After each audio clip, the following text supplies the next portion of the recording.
Hello there, and welcome back to my little bit of Mexico.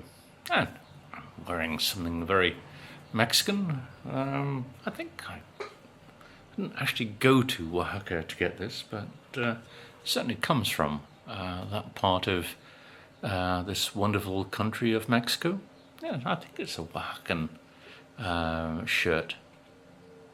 Anyway, I've recently been trying to know more about Mexico's history.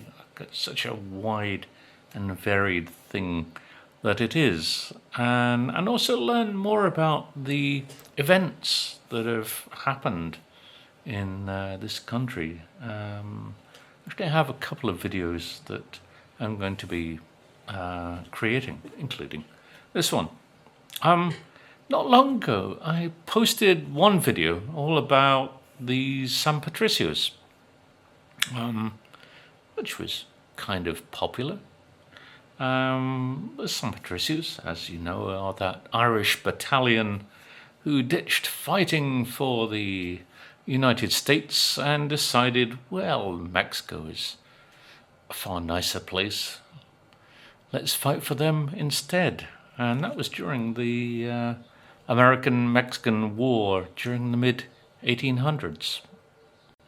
Another historical video was about the Nazis that were here in Mexico during the Second World War, especially here in Monterrey, where they had listening posts and various other things. Many people don't know that. It's like when you tell them, they go, "Really? I didn't know that." But I think at that time during the Second World War, there was a little bit of grey area where the United States may have forced Mexico into entering the war. They say it was the Germans who sank the two Mexican ships. But some say it was maybe American submarines that did the dirty deed. Well, I don't know who to believe. It's absolutely fascinating what you come across when you're looking for history of Mexico. And you come across some things that you really had no idea about. So I think this is one of those events that I'm going to talk about that maybe was put on the back burner because of what happened and who was involved, Pemex. And it seems to have, in many ways, been forgotten. If you mention it to people, they go, "Really? I didn't know that happened at all." But if you ask anybody in Guadalajara, they will definitely say, "Ay, what a terrible day it was." So let's start this story, shall we? It was in the morning of the 22nd of April, back in 1992, that something absolutely horrifying happened in the city of Guadalajara. As I say, I knew nothing of this disaster. It wasn't until I looked at some things in YouTube. I don't know how I came across it, but without this, I wouldn't have known anything about this occurrence, this disaster that happened in this huge city as it is now. But what happened that morning was simply horrifying and absolutely beyond belief on that fateful day. I mean, how could something like this in the center of one of Mexico's main cities happen? I'll talk about the events leading up to this horrifying day. But on the day that it happened, the 22nd of April, there were a series of huge explosions that ripped through the city of Guadalajara. And it actually opened up a trench that was almost 8 kilometers in length, which is beyond belief. How can something like that happen? And the destruction was absolute. When you see the images, it's like, really? How did that happen? On that day, hundreds were killed. It's beyond belief. As well as thousands were injured, and vast tracts of the city were damaged beyond repair. I think if you look at Guadalajara now, you wouldn't really notice that anything had happened. But I think among those people of Jalisco who lived in Guadalajara at the time, those scars probably won't go away. I mean, Guadalajara is one of the 3 biggest cities here in Mexico after Mexico City and Monterrey. Although some will say Guadalajara is above Monterrey, but that's a dispute between Monterrey and Guadalajara. And at the time, the population of Guadalajara was growing immensely, and it was up to and past the 3 million mark. And it is one of those great cities here in Mexico. And I've still not visited it. I must visit there and enjoy the place. But apparently it is a lovely city. The day that this disaster struck was just like any other day. I mean, it was market day, as every other week it would be. And in the area where it took place, in the downtown Analco Colonia Atlas district, Atlas being the name of one of the soccer teams, actually, in Guadalajara. The streets were filled, as always, with people buying things here and there in the market. And everything seemed like every other day.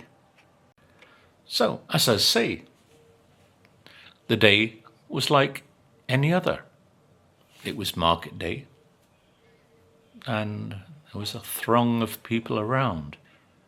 The main difference was that on this day, a strong smell hung over the area.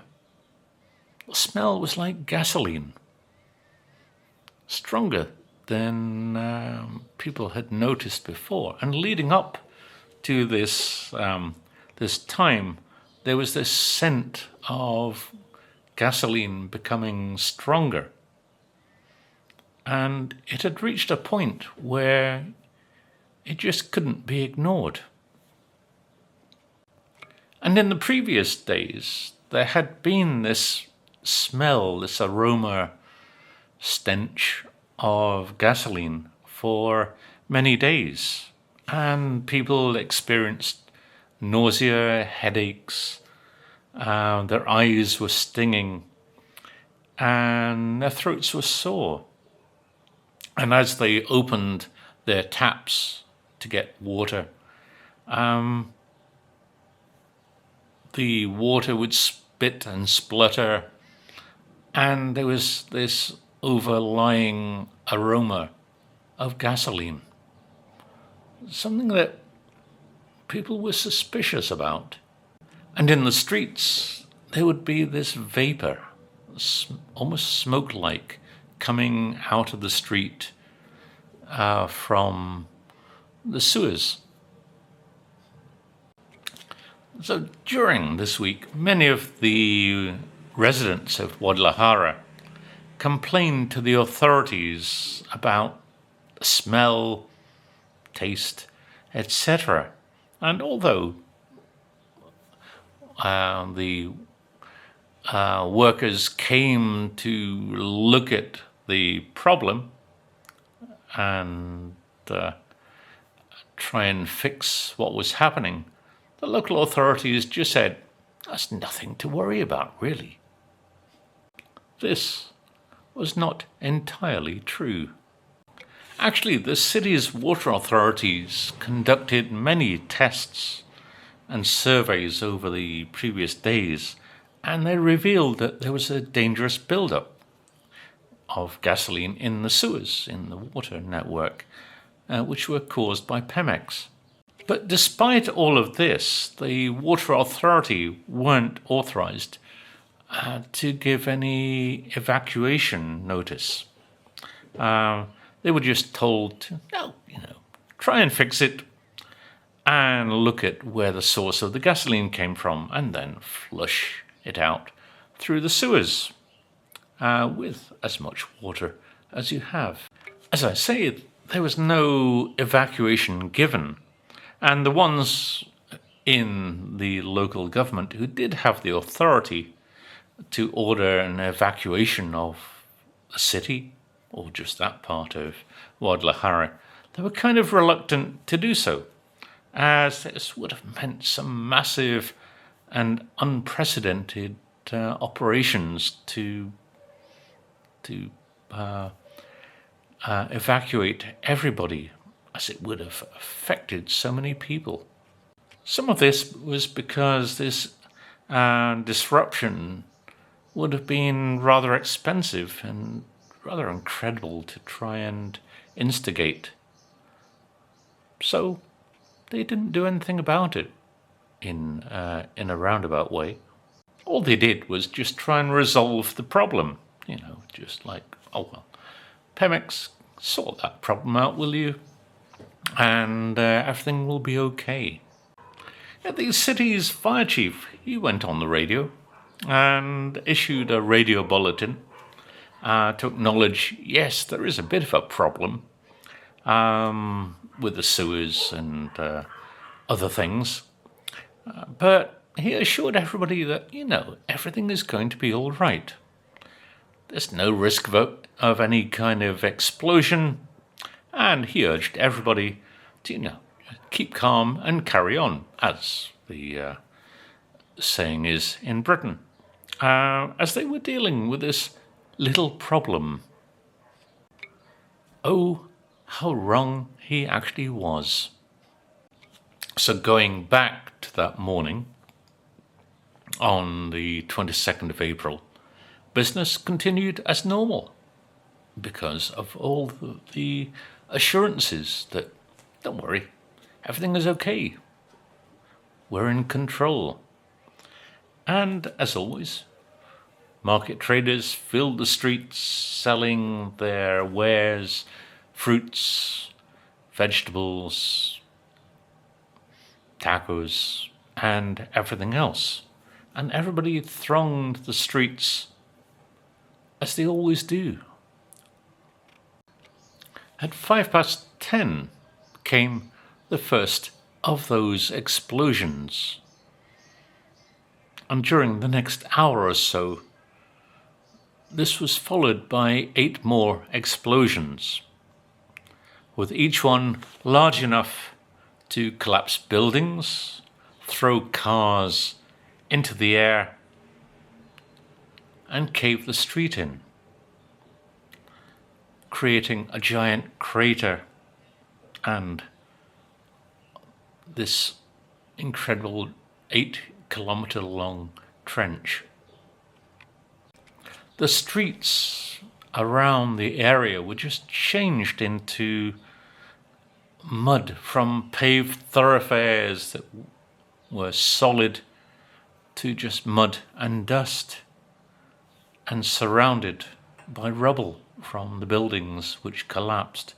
And people just wandered around in shock wondering what the hell had happened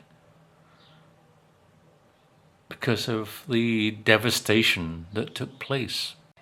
And Mexicans are always helpful people. There was help in cases of emergency, like in earthquakes in Mexico City, etc. And the local people helped during the devastation with the police, the firefighters, to help dig out with their hands people who were trapped. And the thing about the Mexican psyche, that they will help in times of crisis, not just here in Mexico, but I mean they helped in the US with Hurricane Katrina, and Mexicans were there before the Americans actually got there. As I say, local people helped dig out with the materials that they had to hand. Sometimes just their bare hands to kind of extract survivors. And as the shot hit people, they sat and wondered what was the cause. I mean, it was such an enormous scale of devastation that people just questioned what could possibly have caused this. I mean, we were told everything was okay, but obviously not. So many people were made homeless and were directed to staying in shelters and stadiums, while at the same time, many of the gymnasiums and other places were turned into temporary morgues to contain the dead who just could not be accommodated in the local hospitals. They were just overrun with the tragedy. And it's kind of disputed how many people died. The exact death toll is unknown because of the chaos that happened during that time. I mean, official figures say that 250 people lost their lives, but that is, as I say, disputed, as the figure could be much higher. In Mexico, it's a bit ish when it comes to official figures. Figures say that, or official figures say that 500 people were injured, while 15,000 were made homeless, and at least 500 more were reported missing after the various blasts that happened. In the aftermath of the disaster, there was a lot of suspicion placed on Pemex, Mexico's state-run oil company, as you probably know, who managed the gasoline pipelines which ran alongside the sewage systems under Guadalajara. Sadly, this is standard occurrence in most Mexican cities, that you have these pipelines under the city. It's crazy. Why? And it's like another disaster waiting to happen. What's it like under Monterrey? I don't know. As I mentioned, there was a lot of complaint. There was the smell of gasoline in the week leading up to the disaster. And many of the people who were displaced in Guadalajara were enraged at the way in which their concerns were just ignored by both Guadalajara and Pemex.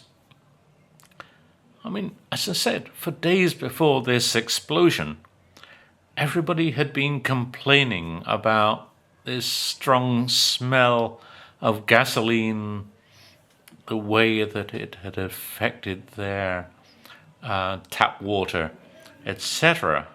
But being told, there's nothing to worry about, really. Surprisingly, Pemex denied all responsibility for what happened, asserting that it was just a small cooking oil factory that was the cause of the problem. I'm not sure about you, but my bottle of Nutrioli doesn't smell of gasoline. And I've never known a small cooking oil company manage to destroy half a city. The thing is, leading up to this explosion, there had been many other times where there had been minor explosions caused by Pemex and leaks from their petroleum pipes as well.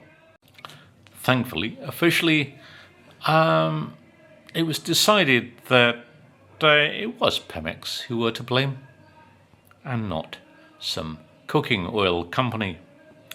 And it was finally realized that the explosion was down to the gasoline pipeline of Pemex. And the investigation revealed that the zinc-coated pipes of Pemex were the things to blame, because zinc and steel, unless they are galvanized properly, the zinc can cause the steel to corrode. And that because of this, there was seepage from the gasoline pipeline into the water line. And that was the cause of the problem. Yeah, materials science probably isn't something that they looked at as being a problem. And because of this, the gasoline entered the water system. And that was the reason for the smell of the gasoline and in the sewerage system. So because of this, the gasoline entering the water pipeline, it was just a matter of time that you just got some stray spark that just set off the explosions. As what happened. So yes, it was Pemex's problem. But 4 of their top officials at the time were arrested and then charged with negligence. Yet somehow all 4 of them were acquitted of any wrongdoing. What? How? What's the matter with the law here at times? Also, Guadalajara's city mayor was also indicted for incompetence, I guess, due to his decision to ignore the many complaints that were happening at the time, the smell, etc. And the fact that he never attempted any kind of evacuation to help the population. So, because of this, he was forced to resign. Pemex apparently voluntarily paid an amount of compensation to those who were affected by what happened. But a very small compensation, I don't know how much, to those who were affected by what happened. The thing is, at the same time, they have also denied all responsibility for what they did. And even until today, those who were affected by what happened back in 1992 still campaign to this day for better representation and for better compensation in disasters, especially for what they had suffered. When you look at Guadalajara today, many would probably not know much about this disaster, as I've mentioned, especially when you look at the fact that Guadalajara is now, I guess, Mexico's tech hub, with many tech companies coming into the city. And much of what was destroyed in Guadalajara was really due to incompetence and ignorance. I guess one of the positives that came out of the disaster, if you could call it that, was that the whole thing had a positive impact on bringing into focus the fact that there was a need for better monitoring of the sewer system in not just Guadalajara, but many of Mexico's big cities, hopefully in Mexico City, and I hope here, where I am, in Monterrey. And when it comes to monitoring systems, Guadalajara now has a system which is installed that will hopefully stop a repeat of a similar terrible day. Please like and subscribe from those buttons below. Please choose like and subscribe to the channel. Thank you all for watching. Bye for now. See you soon. Bye for now.